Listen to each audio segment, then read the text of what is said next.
Welcome to Collision from Home. My name is Ashkan Karbas-Frushan, founder and CEO of WatchMojo.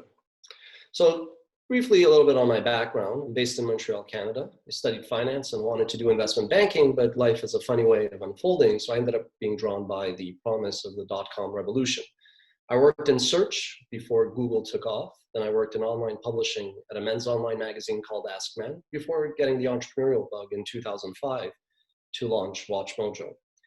Briefly after that, I was sued by News Corporation over a labor matter regarding non-competition, and facing an injunction, I prevailed, which gave me my first taste of litigation, which would go on to come handy later on in my career. Because of that, partly, we were turned down by many investors, and being early in the online video revolution, most investors didn't necessarily love content production startups. So we ended up kind of being independent until we reached profitability by 2012.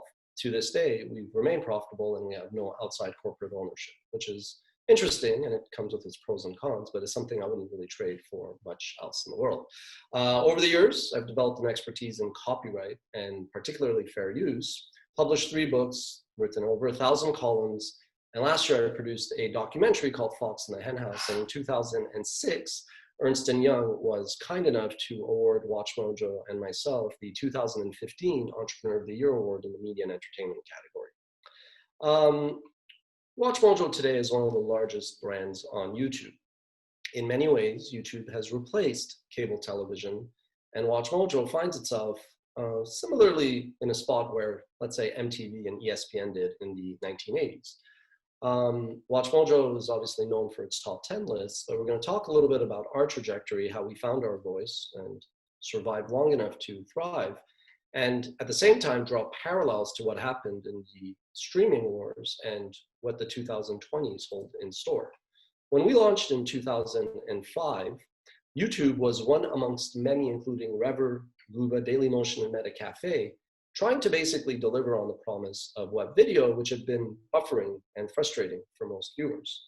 Over time, YouTube prevailed, largely because it was most comfortable to take advantage of the safe harbors of the DMCA and let pirated content remain on the platform, whereas many of its competitors did not. And then obviously getting acquired by Google, it had an advantage that others did not. When we launched, like a typical entrepreneur, I felt we were way too late to the game. But the truth is we were actually very early, and we were contemporary to YouTube before YouTube became dominant. And the biggest variable about our cohort group is that we eventually gave up on the desire to build an owned and operated website, and we decided to build everything on YouTube.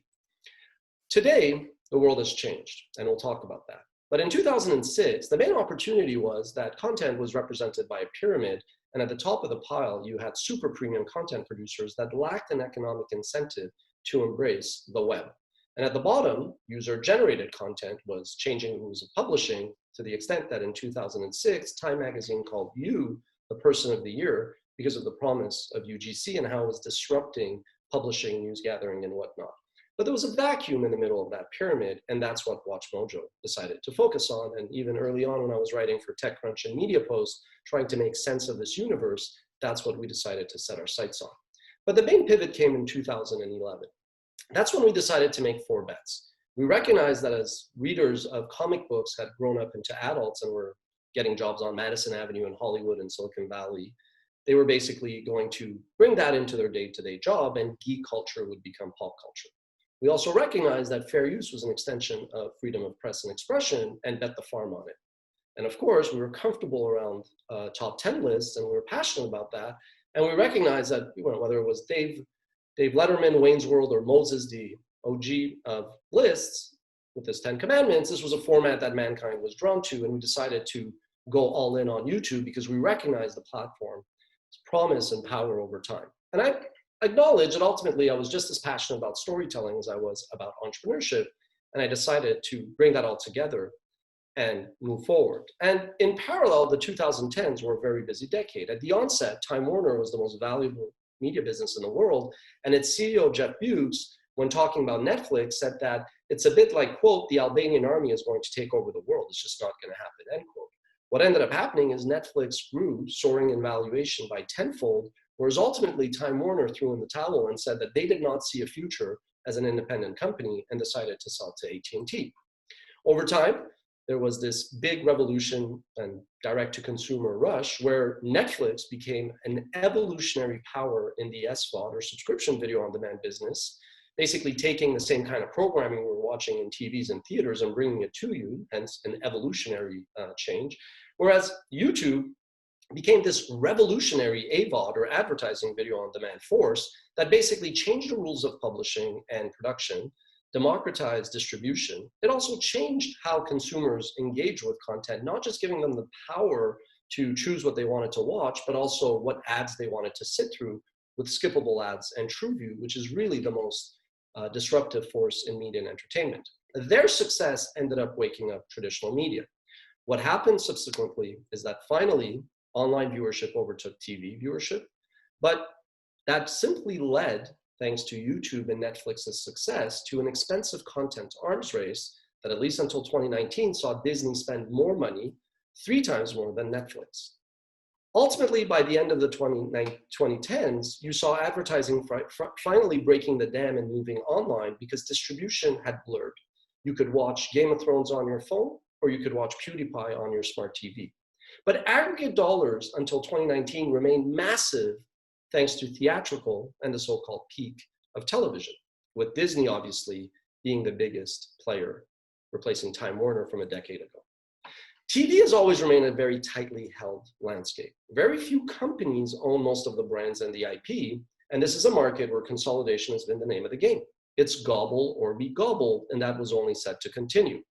So whereas in 2005, I saw this pyramid and a vacuum in the middle, that has now changed to 2 spheres, where in one you have those who own the content and those who own the distribution.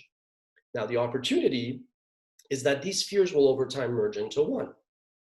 Until that happens, for entrepreneurs, there is a huge opportunity, just as I saw one in the middle of that pyramid. Now ultimately, if that was all that she wrote, then the 2020s would have been a decade of further mass disruption, a new world order. But enter COVID. COVID is many things. Quote, it has the elements of fear that we felt after 9/11, the financial worry that we experienced in 2008, and the unknown that surrounds a natural disaster like a hurricane or a tornado all rolled into one. COVID changes things to the extent that instead of going to where the puck is going to go, nobody really knows the future. The biggest challenge to entrepreneurs is their opportunity cost, to drop everything that they're doing, yet have to worry about the mortgage payment, their kids' education, because they don't want to give up something that is sure and known to chase something that is uncertain and maybe a mirage.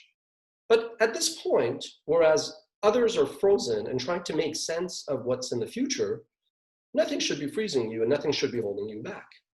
COVID is ultimately an accelerator of events. Things like e-commerce, things like automation, AI, and many other things are going to be accelerating.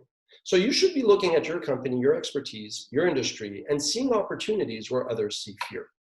COVID is ultimately a reset. It's not just a market dislocation, it's a total inversal. Size will be a weakness, speed an asset. Your core competency will be redefined. Instead of investing in the same thing, you may need to diversify. Others will need to focus. Cash becomes king more so than ever. And the bigger you are, the harder it is for you to navigate through this land. It's not a surprise that some of the smaller countries in size are those who have been able to contain COVID best. And ultimately, we've entered now a brave new world. So to recap, this new opportunity has emerged. This direct-to-consumer revolution will just accelerate. Netflix and YouTube's dominance in SVOD and AVOD are only going to strengthen as bigger media companies are frozen because of a production lull. And the opportunity between audience and content will be amplified more than ever.